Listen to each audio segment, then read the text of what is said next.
Ngayon po ay Monday ng ikapitong linggo ng karaniwang panahon at ang mabuting balita ng Panginoon ayon kay San Marcos.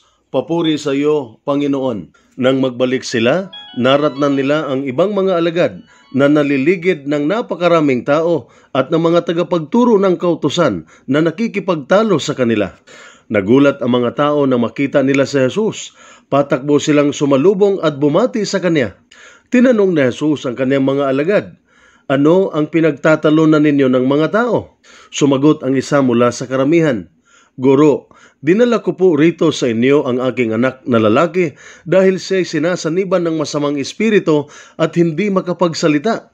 Tuwing siya'y sasaniban nito, siya'y ibinubuwal, bumubula ang kanyang bibig, nagngangalit ang kanyang mga ngipin at siya'y naninigas. Hiniling ko po sa inyo mga alagad na palayasin nila ang masamang espiritu, ngunit hindi nila mapalayas." Sinabi ni Jesus sa kanila, "Mga taong walang pananampalataya, hanggang kailan ako dapat na mananatiling kasama ninyo? Hanggang kailan ko kayo pagtitiisan? Dalhin ninyo rito ang bata." At dinala nga nila ito sa kanya. Nang si Jesus ay makita ng espiritu, biglang pinapangisay nito ang bata. Ang bata'y natumba sa lupa at gumulong-gulong na bumubula ang bibig. "Kailan pa siya nagkaganiyan?" tanong ni Jesus sa ama. "Simula po nung bata pa siya," tugon niya. "Madalas siyang ihagis ng masamang espiritu sa apoy at sa tubig upang patayin. Para na ninyong awa, tulungan po ninyo ako kung may magagawa kayo." "Kung may magagawa ako?" ulit ni Jesus. "Mangyayari ang lahat sa sino mang may pananalig." Agad sumagot ng malakas ang ama ng bata, "Nananalig po ako. Tulungan po ninyo akong madagdagan pa ang aking pananampalataya." Nang makita ni Jesus na dumadami ang mga tao, sinabi niya sa masamang espiritu, "Inuutusan kita, espiritu ng pagkapipi at pagkabingi, lumabas ka sa bata at huwag ka nang babalik sa kanya." Nagsisigaw ang masamang espiritu, pinapangisay ang bata at saka lumabas. Naging mistulang bangkay ang bata, kaya't sinabi ng marami, "Patay na siya." Subalit ang batay hinawakan ni Jesus sa kamay, ibinangon at ito'y tumindig. Nang pumasok na si Jesus sa bahay, palihim siyang tinanong ng kanyang mga alagad, "Bakit po hindi namin napalayas ang masamang espiritong iyon?" Mapapalayas lamang ang ganitong uri ng espiritu sa pamamagitan ng panalangin. Ang mabuting balita ng ating Panginoon. Pinupuri ka namin, Panginoong Hesukristo. Ang mabuting balita sa araw na ito ay nag-aapila sa atin na lumapit sa Diyos. Dapat tayong sumangguni sa Diyos sa lahat ng bagay. Sa lahat ng ating ginagawa, dapat nating maalala ang Diyos. Dapat tayong bumalik sa Kanya. Papaano tayo babalik sa Diyos? Mayroong dalawang mahalagang bagay ang nabanggit sa mabuting balita. Una, lumapit tayo sa Diyos ng buong pananampalataya sa Kanya. Sinabi ni Jesus sa kanila, "Mga taong walang pananampalataya." Ang pagkakaroon ng pananampalataya ay ang pagkakaroon ng tiwala sa Diyos. Maniwala sa Kanyang mga salita, umaasa sa Kanya, o ang paglalagay ng ating pag-asa sa Kanya. Sa pagsampalataya sa Diyos, marami tayong magagawa. Malampasan natin ang paghihirap at ang panghihina ng loob. Sa ating pagsampalataya sa Diyos, makagagawa siya ng magaganda at mabubuting mga bagay sa pamamagitan natin at para sa atin.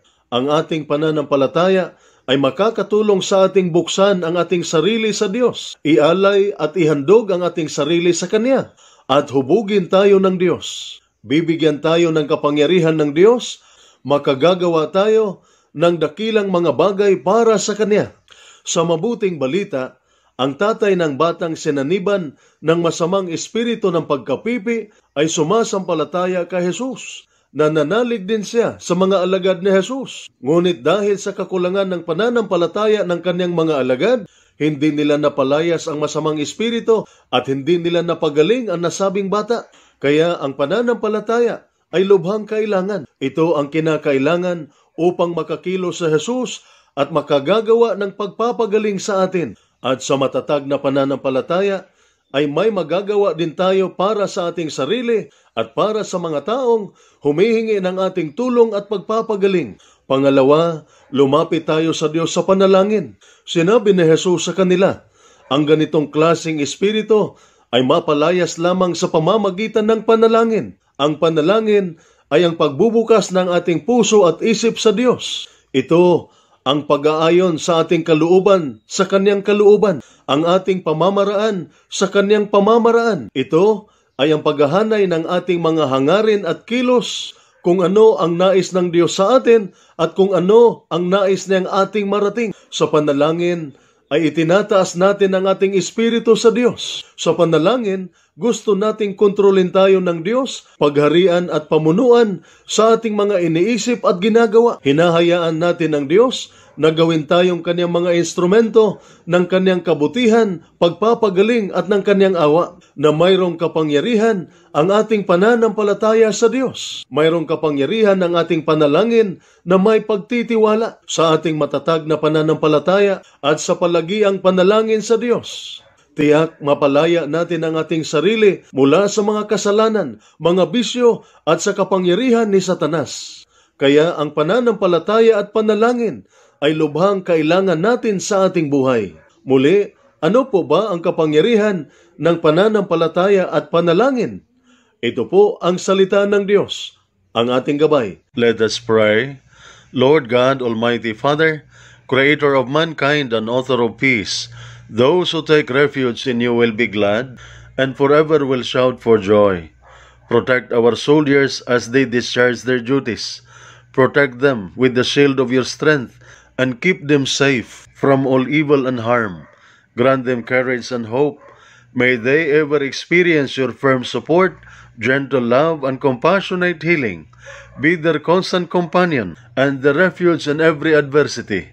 Be their power and protector, leading them from darkness to light.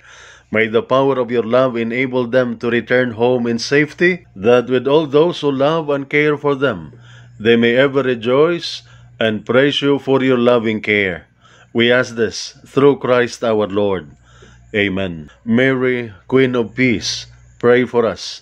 Saint Michael the Archangel, pray for us.